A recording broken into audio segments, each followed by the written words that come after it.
Et L'excellence. l'excellence, c'est que l'école, par exemple, l'école, il y a une chose dont il ne badinait pas, c'est les notes.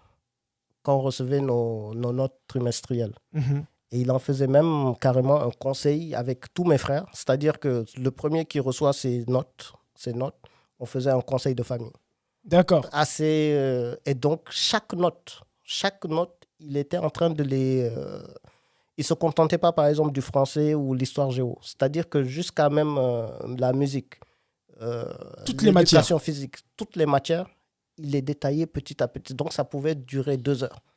C'est-à-dire, on était là et on savait. Et donc, si tu ne ramenais pas une bonne note, c'était compliqué parce que c'était critique. Et puis, notre père, on pouvait pas.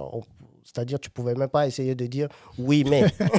Ou tu essayais pas d'argumenter en disant ou de chercher des excuses. Lui, les excuses, il dit ça, c'est pour, voilà, c'est pour les personnes qui ne sont pas responsables de trouver des excuses. Ok. Tu as ça, il faut assumer. Tu es responsable de ce que tu ramènes, tu assumes.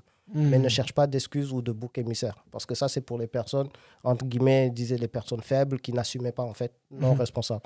Et du coup, je me souviens que quand tu es fier d'être sur une classe de 20 personnes, 25 personnes, de terminer quatrième, et tu te dis, aujourd'hui, au moins, ça va bien se passer, il vient et il te dit, d'accord, franchement, je vois la progression, je félicite la progression, mais qu'est-ce que je ne fais pas qui fait que le premier a de plus que toi?